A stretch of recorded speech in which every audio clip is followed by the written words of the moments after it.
aulas dos últimos módulos. Quer fazer alguma colocação? Fica em aberto.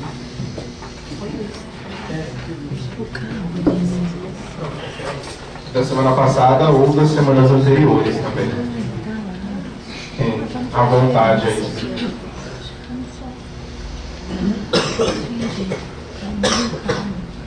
Não?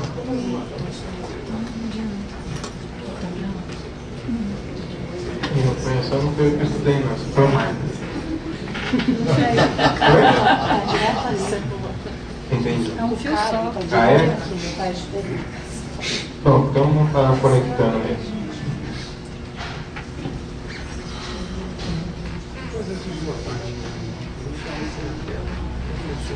Não, deixa, se a gente deixa sem, eu vou só passando. Agora foi, tá vendo? Na hora que você desiste, pai.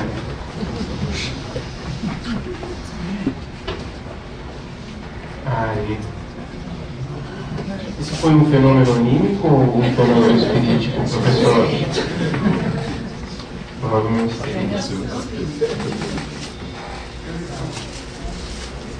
Bom, essa é uma frase do André Luiz, um livro que a gente está utilizando bastante no curso e a gente tem recomendado a todo mundo que possa ler e estudar, particularmente aqueles que trabalham com a mediunidade. André Luiz nos diz nesse livro o seguinte: como vemos, influências do bem ou do mal, na esfera evolutiva em que nos achamos, se estendem por todos os lados, e por todos os lados registramos a presença de faculdades medianímicas, que as assimilam segundo a direção feliz ou infeliz, correta ou indigna em que cada mente se localiza. Estudando assim a mediunidade, nos santuários do Espiritismo com Jesus, observamos uma força realmente peculiar a todos os seres, de utilidade geral, se sob uma orientação capaz de discipliná-la e conduzi-la para o máximo aproveitamento no bem. Então a gente trouxe só para recordar aí vários dos conceitos que a gente já tem trabalhado a respeito da mediunidade, entendendo-a como sendo, de maneira geral, presente em cada um de nós, como uma faculdade inerente ao ser humano. Particularmente quando a gente entende a mediunidade como sendo essa relação entre o mundo material e o mundo espiritual, e no entendimento da sintonia e da conjugação de ondas. E aí a gente entende, nesse sentido, a afirmativa de Kardec, pela própria equipe do Espírito de Verdade, de que todos nós somos médiuns. Porém, algumas pessoas trazem uma particularidade de trazer o maior desenvolvimento das aptidões mediúnicas, e é o que a gente chamaria de uma mediunidade mais ostensiva, ou que traria, de certa forma, maiores especificações, indo além da mediunidade intuitiva, que é, na verdade, a base de todas elas. Quando a gente fala da classificação da mediunidade, a gente divide basicamente em fenômenos espiríticos e fenômenos anímicos. Vocês lembram por que é essa divisão?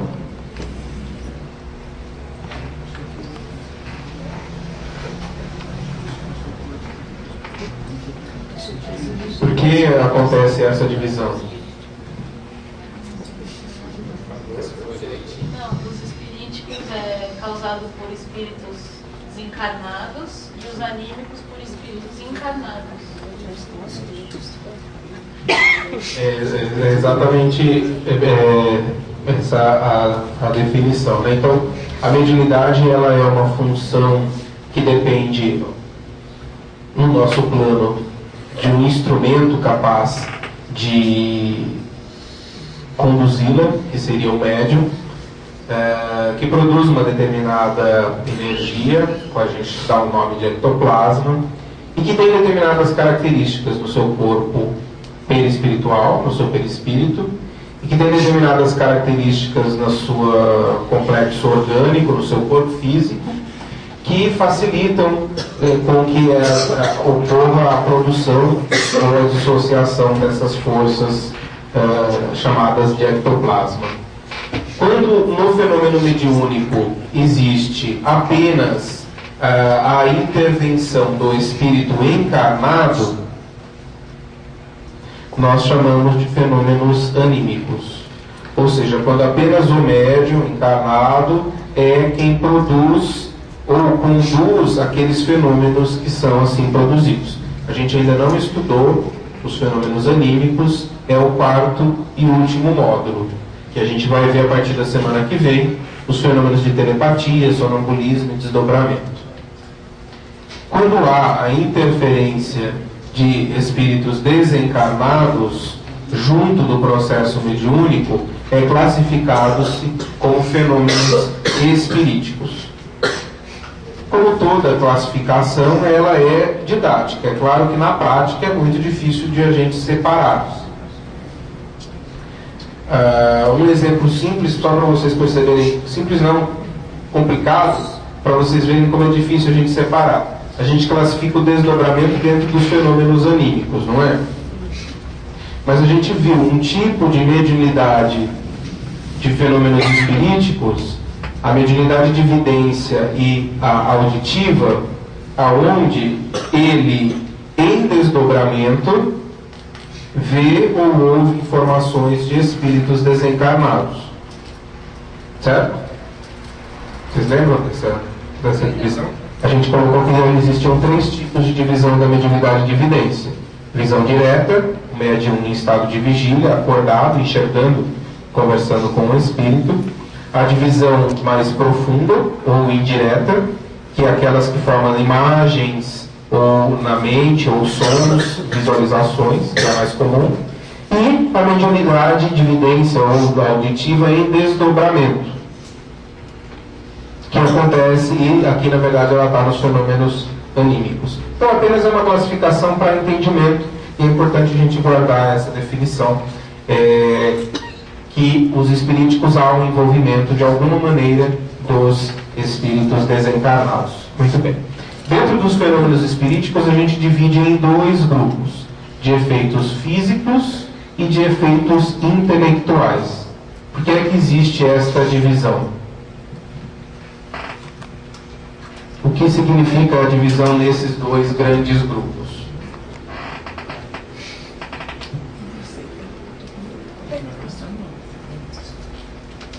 Por que é que existe a divisão nesses 2 grandes grupos?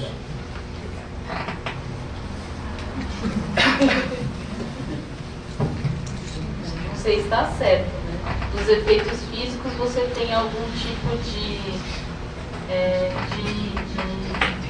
alguma coisa material acontecendo, né? Barulhos, algum transporte, materialização, são coisas materiais. Os efeitos intelectuais, você só tem a manifestação do espírito desencarnado através ou da escrita, ou da fala, ou da visão. Mas alguém quer colocar alguma outra definição ou percepção? Não, gente. Os fenômenos, sempre há a inter-relação entre o médium encarnado e os espíritos desencarnados. Sempre há. Isso é a base da mediunidade, que é o intercâmbio. Sempre há inter-relação. Nos fenômenos físicos, há uma intensa produção de ectoplasma, que é basicamente manipulado, a gente poderia até colocar aí, entre aspas, apenas manipulado pelos espíritos desencarnados, dando condição ou realização destes fenômenos. Sejam eles as mesas girantes, os transporte e materialização, ou até mesmo a mediunidade curativa, que aí é um outro porém. Mas assim, basicamente o médium doa o ectoplasma e os espíritos desencarnados manipulam este ectoplasma na realização destes fenômenos. Já nos fenômenos que são basicamente materiais ou mais físicos. Já nos efeitos inteligentes, há uma manifestação de interpretação, uma manifestação de um efeito intelectual, de uma mediunidade que se apresente com resultados relacionados a expressões que são da nossa capacidade cognitiva, intelectual.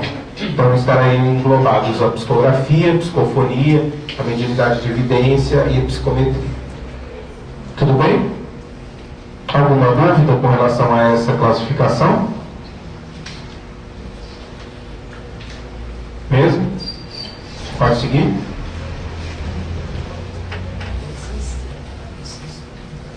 Bom, a gente viu os efeitos físicos. Quer comentar?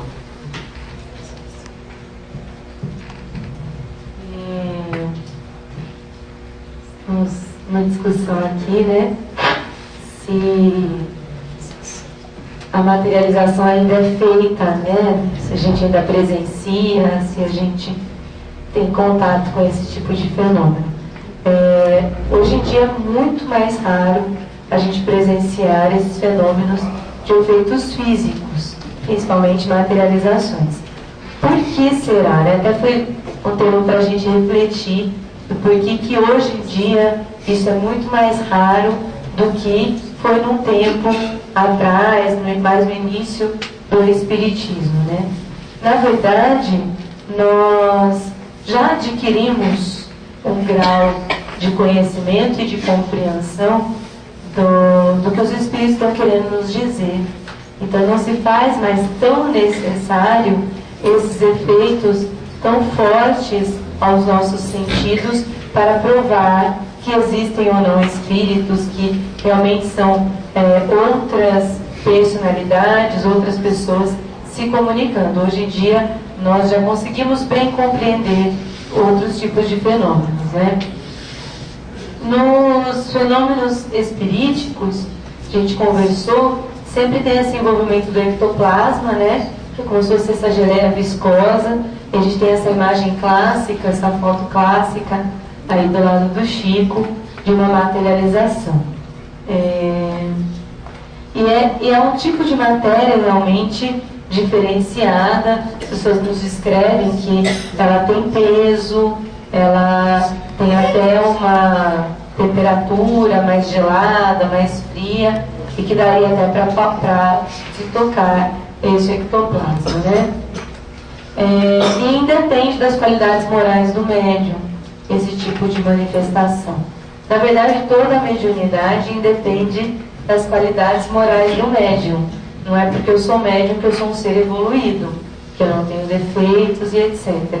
Na verdade, a mediunidade, ela é um atributo a qual algumas pessoas elas têm ostensivamente, independente de ser evoluído ou não, de ser um ser moralmente avançado ou não. Haja visto muitos abusos que nós presenciamos da mediunidade até hoje nos nossos dias, onde as pessoas cobram, onde as pessoas fazem, né, os chamados trabalhos, são usos da mediunidade que independe do avanço moral. O ectoplasma, ele sai pelos orifícios do corpo, né? Então aí vocês percebem saindo, por exemplo, da boca do médium, mas ela sai pelo nariz, pela boca, pela orelha, pelos poros. E para isso acontecer, nós temos essa dissociação das forças anímicas, né? Os centros de força precisam expandir, precisa haver essa dissociação. Por isso que nos fenômenos espiríticos, os médiums eles estão sempre dormindo, né? Estado de sono, estado sonambúlico, porque ele precisa sim estar nesse estado de inconsciência para poder doar esse ectoplasma, porque é muita energia que é doada, então em estado de atenção isso não seria possível. Alguma dúvida? Algum comentário? Já que é antiga, a origem desse ectoplasma, segundo o meu ponto de vista, que eu estudei tudo, quem é o responsável por ele é a organela chamada mitocôndria, né? Ou seja, que o gerador de energia que nosso corpo físico tem são justamente as mitocôndrias, né? Esse processo, eu acredito que em pouco tempo nós vamos conhecer bem mais. Né? Bem mais e devido aos trabalhos daquele, vocês ouviram, do professor Popper, né? Dos biofótons, como é que eles são emitidos. Então, acho que é muito interessante isso aí. Né? A origem também do ectoplasma. E não é algo assim tão misterioso. Né? Nós já estamos, quando eu digo, a ciência toda cercando já, né? Pelo menos está como se num chiqueiro já pôs em volta uma cerca, né? Não vão fugir dessa maneira. Então não pensar, por isso talvez é o que você está dizendo, não depende da moralidade nada. E começa a gente entender também o porquê da diferença das mediunidades existentes. Não é? Porque até agora a gente tinha uma única referência. É o livro Evolução em Dois Mundos, dizendo que a gente quando está desligado mais do corpo, coisas. Mas isso não explica. Né? Agora, a explicação talvez científica talvez seja esse caminho. Tá certo? E isso foi, para quem não sabe, é um cientista alemão que está conseguindo medir essa energia. Fóton é energia. Né? Está conseguindo medir energias tão sutis que está chegando a esse nível. Né? Agora, é claro, no fim vai se condensar como uma geleia, porque sem geleia você não... Rodrigo, essa energia gasta é reposta? Essa energia gasta é reposta? A energia produzida e utilizada na mediunidade, ela é uma energia gasta. O médium traz a característica de produzir de forma constante e perene uma determinada quantidade, um quantum de energia ectoplasmática, que é isso que o professor Armando está colocando, que cada um tem uma determinada característica de acordo com a sua individualidade. Talvez pesquisas aí ainda necessárias a gente apontar se de alguma maneira estaria vinculado a maior número ou a uma maior produção de energia pelas mitocôndrias que cada um possui. Porém, cada um, a gente sabe que cada um tem uma determinada quantidade que produz e que é utilizada e que é produzida constantemente. Quer ele faça uso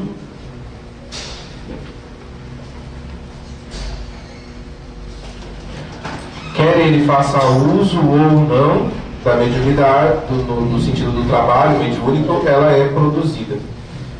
Tanto é que boa parte dos sintomas que são causados pela mediunidade são sintomas decorrentes desse excesso de produção ectoplasmática não utilizada. Quando nós utilizamos, aquela porção utilizada é gasta, é doada. E ela é reposta pelo próprio indivíduo. Porque aquela porção que é dele, não há possibilidade da espiritualidade repor diretamente. Porque, afinal de contas, se ela tivesse condições de repor diretamente, não precisava nem da energia do médium, né? Já que é uma energia vital, no sentido da organização, estrutura do corpo físico e do duplo etérico, do corpo vital, ao qual ele produz. O que acontece no fenômeno mediúnico, e a gente sente isso no passe, talvez outros médiuns também sintam em outros trabalhos, há de alguma maneira uma intensificação da produção da energia ectoplasmática no fenômeno mediúnico. Então, muitas vezes, antes mesmo de ele iniciar o trabalho de doação, ele já inicia uma maior produção. Então, a espiritualidade pode atuar intensificando que a própria organização física dele produza mais desta energia. Agora, essa produção não se encerra no fechamento da reunião mediúnica. Então, vamos dizer, ele estava com 120, acima até do desejado para as boas condições fisiológicas, há um gasto, ele sai da reunião com 80, 85, e vai sendo reposto ao longo, principalmente do dia. Se o trabalho mediúnico é realizado à noite, a orientação da espiritualidade é que o médium se resguarde naquela noite, ou seja, faça uma alimentação ainda frugal, mesmo depois do trabalho mediúnico, que ele repouse, que ele tenha uma boa noite de sono. Com isso ele repõe aquela energia utilizada no trabalho. Mas cada trabalho tem uma quantidade de energia que é gasta. Essa, por exemplo, é uma quantidade muito maior. Isso. Essas mediunidades de efeitos físicos, a quantidade é muito maior. Tanto é que existem poucos médiuns de efeitos físicos, porque existem poucos médiuns com esta capacidade de produção ectoplasmática nessa quantidade. Isso tudo que a gente acabou de falar vale muito para a mediunidade curativa, né? Quando a gente fala de que o médium doa a sua energia, ele doa mesmo. Porém, ele tem uma grande vantagem, por isso é que a gente se sente bem, que a gente é banhado inicialmente de energia fluídica da espiritualidade. Nós somos banhados por essa energia, e aí é que a gente movimenta essas energias junto com as nossas, com a nossa produção, e no ato de doação, seja na mediunidade curativa ou nas outras mediunidades, há uma doação, uma drenagem, uma saída de um determinado, ou um gasto, né, consumida, a energia de certa forma é consumida. Isso traz para o médium que vai equilibrando-se no processo de trabalho um grande bem-estar habitualmente após o trabalho. Eu posso dizer por mim, muitas vezes eu trabalho de passe e eu chego aqui cansado pelo dia longo de trabalho, às vezes a semana foi muito pesada, não teve nem possibilidade de repousar na quinta-feira o tempo necessário para reorganizar as energias, e a gente entra no trabalho de passe achando que não vai nem dar conta de ficar em pé naquele dia, né? E aí a gente trabalha e parece que você sai do passe sentindo-se novo. Opa, estou inteiro, aguento mais. Não preciso nem dormir, aguento mais uma semana de trabalho, um dia de trabalho inteiro aqui tranquilo. Por que isso acontece se parte da energia é gasta? É utilizada na doação?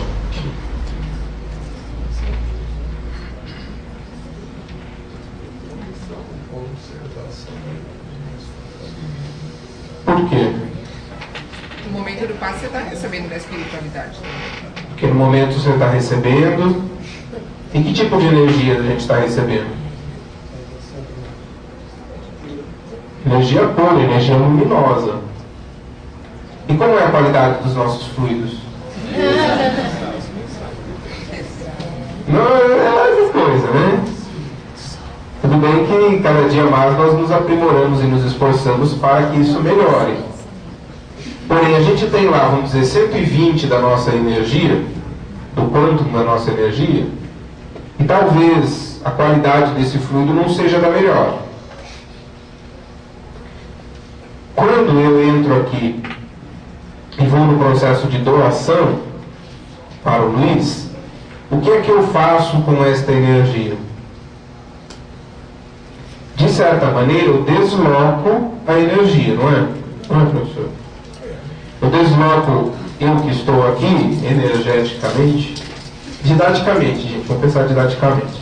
Desloco para atendê-lo, não é? Isso é o conceito da caridade. Né? Eu sair de mim. Vencer o egoísmo, porque no egoísmo eu fico aqui preso aqui em mim. Posso até ajudar? Posso, mas fico aqui em mim. Se eu me movimento no trabalho do bem, da caridade, e eu vou auxiliar o Luiz, eu saio de mim, não saio? Quando eu saio de mim, o que acontece? Eu crio, eu estou num sistema. fechado até de energia. O professor estava falando aqui de conservação de energia. Quando eu saio de mim, fica como se fosse um vácuo, que é preenchido por quê? Por energia luminosa da espiritualidade. É aí que o médium é banhado. O médium é banhado, o que acontece com aquela energia densa, doente? É dissolvida. Certo? Como se a gente imaginasse que está num... que chama aquele negócio? Tipo um balde que tem uma torneirinha. Se você abre a torneirinha e ao mesmo tempo está caindo água pura, naquele balde, vamos dizer, você tem água, mas está um pouquinho meio ilameada ali. Tem um barrinho ali naquela água. Tem um barrinho ali, né? Está meio barrenta. Na hora que você abre a torneira e drena, o que acontece com aquela energia que está chegando? Ela vai dissolver aquela energia mais densa, não vai? E aí a gente a gente sai sentindo-se refeito. Porque é uma conservação do quantum de energia, da quantidade de energia. Porém, a qualidade dos fluidos é muito diferente antes e depois do trabalho. Obviamente, se houver duas coisas fundamentais no trabalho, três coisas fundamentais. A primeira é o preparo, para que ele já não chegue muito desgastado energeticamente no trabalho. A segunda é a adesão mental, porque para que você receba é necessário que você esteja sintonizado, não é? Para que o paciente no passe receba, ele não precisa estar sintonizado? Precisa. Para o médium receber, ele precisa estar sintonizado, seja em que trabalho for. Haja visto que por isso a espiritualidade diz que eles gastam de 10 a 15 minutos conosco, em média, para conseguir a nossa adesão mental no trabalho mediúnico. Porque a sintonia é imprescindível. E o terceiro ponto é o desejo de auxiliar o próximo, de acolher, de amparar, de consolar, de doar aquilo que eu tenho de mim para o benefício do outro. Por quê? Só com este pensamento, que simboliza a prática do bem, eu me desloco. Certo? Isso vale para o passe, isso vale para qualquer trabalho mediúnico. Certo? Porque às vezes a gente fala de doação e pensa só no passe. Mas todo o trabalho mediúnico é, em primeiro lugar, um trabalho no bem. É um trabalho de caridade. Quando nós estamos acolhendo aquele que está mais necessitado. Seja ele encarnado no passe, seja ele desencarnado na reunião mediúnica de doutrinação. É só uma pergunta.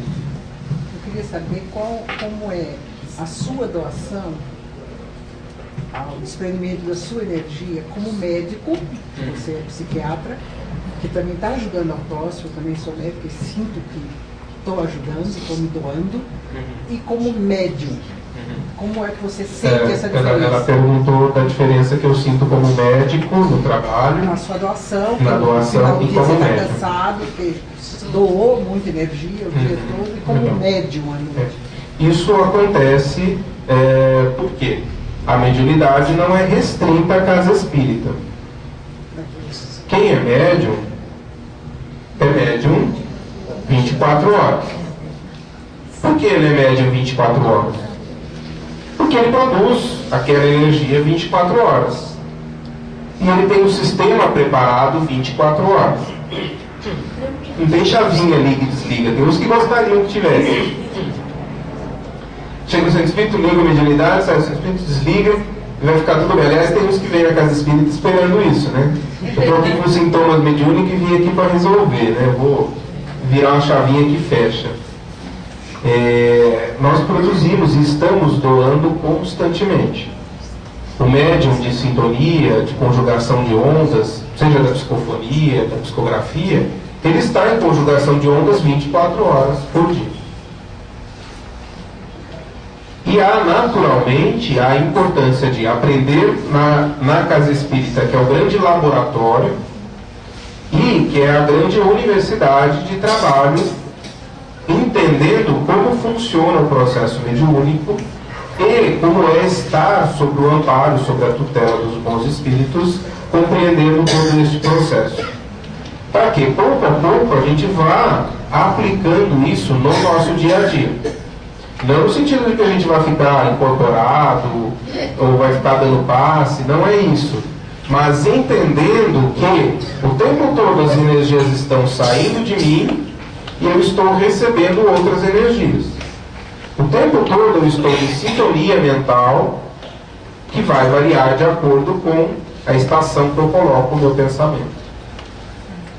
Então, no trabalho, seja do médico, seja de qualquer outro profissional, quando há esta posição do preparo, da adesão mental e do desejo de auxiliar o outro, eu naturalmente envolvo nas minhas energias. E de alguma maneira acontece a doação. Tudo bem? Deu para... Uma coisa interessante que acontece comigo no trabalho de passe do sábado à tarde. Certo. Muitas das vezes nós saímos correndo das atividades lá de Diadema e não dá para se alimentar direito. Então eu venho com fome do trabalho do passe. E após o trabalho, passa essa fome. Eu não tenho isso, eu saio com muita fome. Preciso conversar mais com você, viu, Preciso conversar mais com você para entender o que acontece aí. Mas podem acontecer essas sensações, depende da característica mediúnica de cada um. Em linhas gerais, a espiritualidade recomenda que a gente se alimente de forma leve. Por quê? Porque isso funciona para a maioria. Existem pessoas que talvez trabalhem melhor do ponto de vista mediúnico em jejum? Existe. Agora, de maneira geral, não é esta a orientação.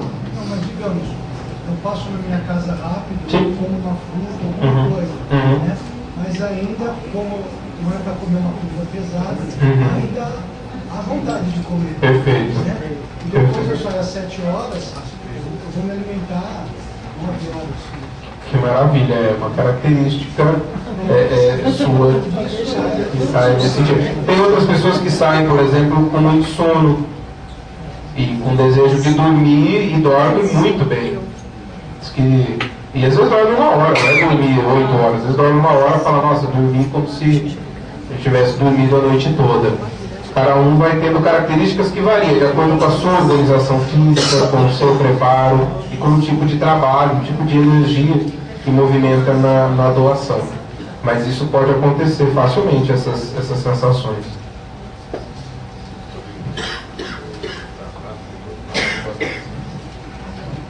Mas é interessante que para o preparo dos trabalhos, seja até para a gente vir receber o passe, mas principalmente para trabalhar, é bom que se divulgue, cansei de já falar, pessoal, o Manual das Boas Práticas, que é o livro de Desobsessão do André Luiz.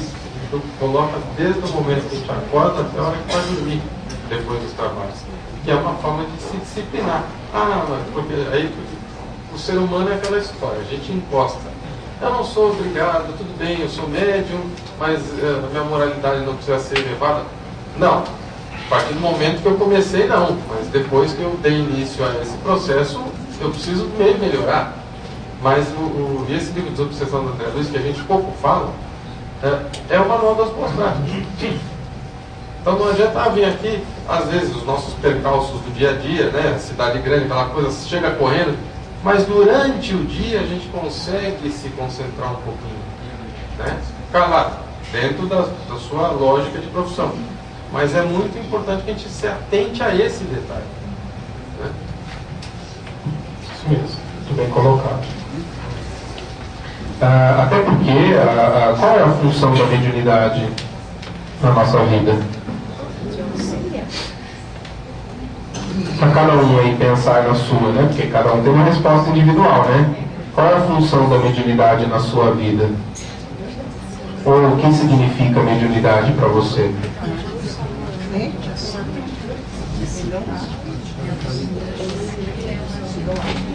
O que significa? Vamos ouvir algumas colocações.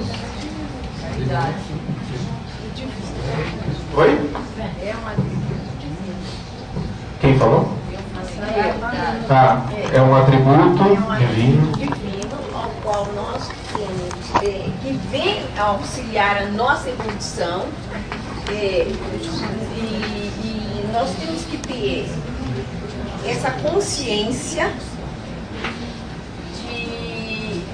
de buscar então os estudos e procurar de alguma forma mudar, uma mudança que nós temos que ter conosco, né? E agradecer e abençoar todos os dias. Perfeito. Vou te citar, doutor Rodrigo. Como é que Vou te citar. Você teve uma vez que você veio aqui e falou um negócio muito interessante. Você falou o seguinte: tanto no trabalho do passe, quanto no trabalho do desenvolvimento mediúnico, quanto no trabalho da creche, o que nós estamos fazendo? Você falou, nos reeducando, nos educando o sentimento. Eu não esqueci, não, acho que isso aí é o lado mais importante da mediunidade, a gente se educar. Isso mesmo. Legal.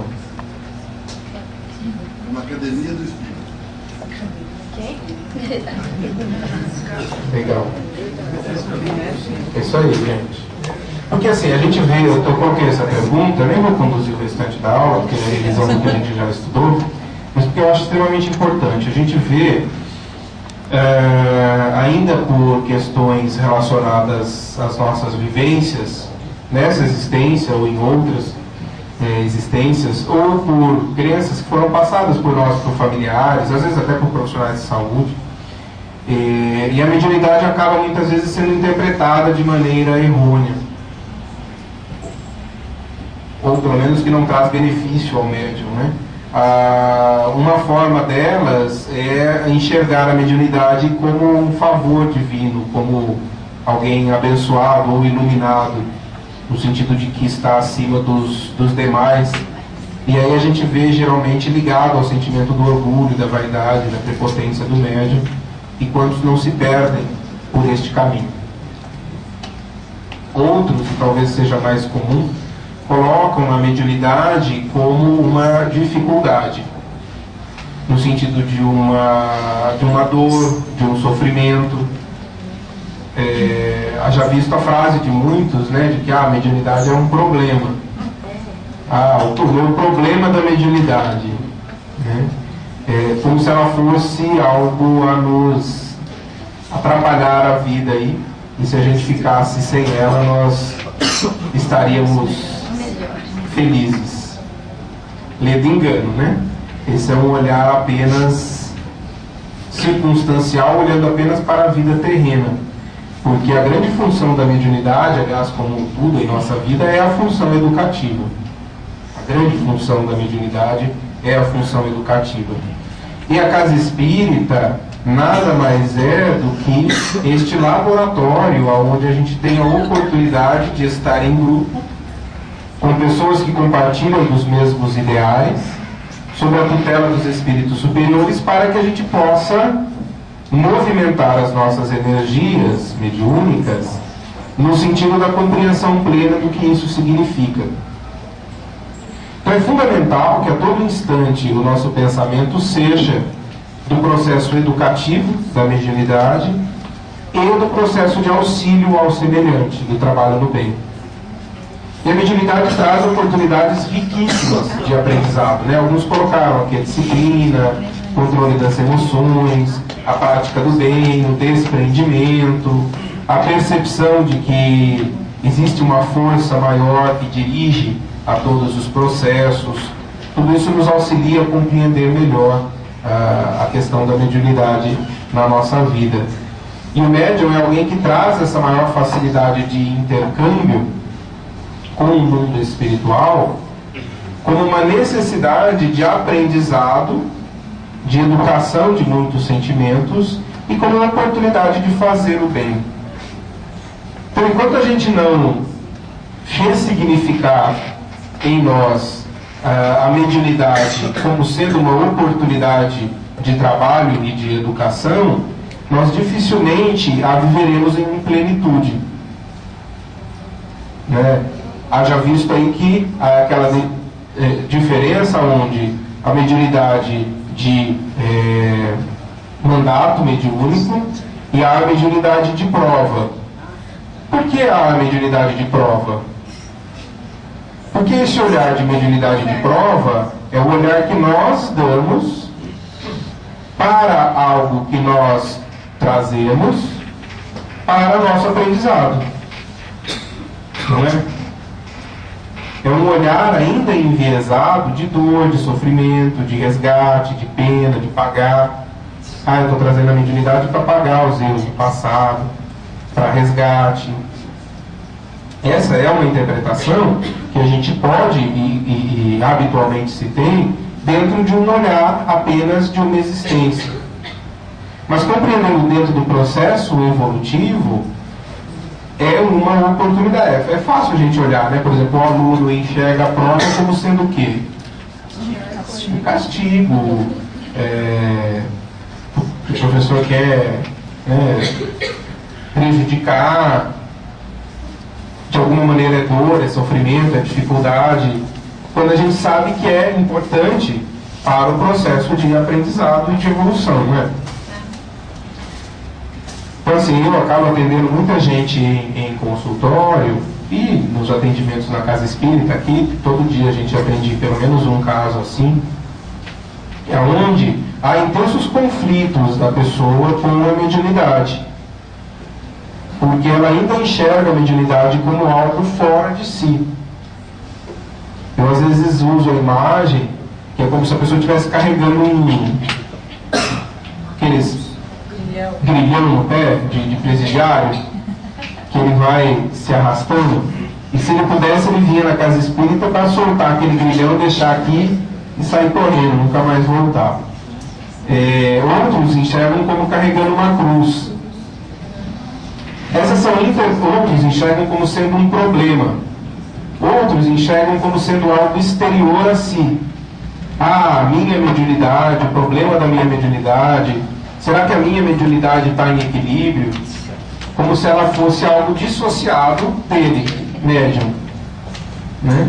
E a mediunidade ela só pode ser entendida e compreendida na sua plenitude quando a gente a acolhe e a entende como uma oportunidade sublime e tudo isso. E como que a gente vai fazer isso? Só no trabalho. A gente pode estudar à vontade, que vai abrir a nossa cabeça, vai nos trazer reflexões, mas é só no trabalho, na prática diária, que a gente vai tendo a oportunidade de reconfigurar esses quadros da nossa memória, das nossas crenças. Quer colocar alguma coisa disso? Tudo bem, gente? Eu acho que está mais de acordo muito com a explicação daqui do nosso colega que diz uma universidade, não? Nós podemos fazer essa comparação mesmo. Eu digo o seguinte: adianta alguma coisa se eu morro amanhã, né? Eu chego diante de um espírito como Emmanuel. Será que eu consigo falar aquela linguagem? Ou outros desse nível? Eu tenho que me preparar. Eu tenho que me despojar de tanta coisa que eu tenho ainda, não é? E esse processo todo que o Rodrigo colocou muito bem é o que faz isso aí. É no trabalho, é no estudo, quer dizer, um conjunto de coisas. Nós temos que pensar no futuro. Eu gostei da sua frase, não é nessa vida tudo que acontece, não. Ser imediatista aí não funciona. Você tem que pensar exatamente que nós vamos estar no caminho de procurar encontrar a divindade um dia mais tarde. Seja quantas reencarnações que nós tenhamos. mas é o nosso objetivo. Então temos que nos aprimorar. E se foi colocado para nós a mediunidade como um caminho mais palmilhável assim, não adianta ficar fugindo dela. Ela não é um peso morto amarrado na nossa perna. Não. Temos que fazer essas provas, tudo isso aí.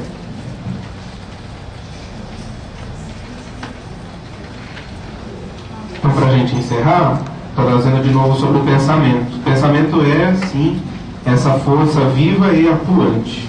Onde há pensamento, há correntes mentais. E onde há correntes mentais, existe a associação.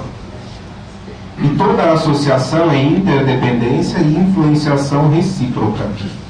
Daí concluímos quanto à necessidade de vida nobre, a fim de atrairmos pensamentos que nos enobreçam.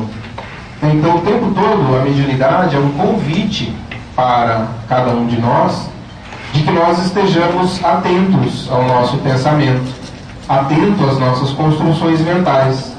Porque onde há construções mentais, há correntes mentais. Onde há correntes mentais, há associação de ideias. E com certeza nós nos unimos com outras correntes mentais que estão na mesma sintonia, seja encarnados, seja desencarnados. Em qual estação nós vincularmos o nosso pensamento? Se a gente vincular no sentido do bem, do belo, da construção amorosa, das construções das virtudes, dos sentimentos nobres, nós estamos conectando com quem? Com espíritos que trazem na sua característica mental estas correntes energéticas. O contrário também é verdadeiro. A mediunidade é uma grande oportunidade para cada um de nós vencer uma série de coisas.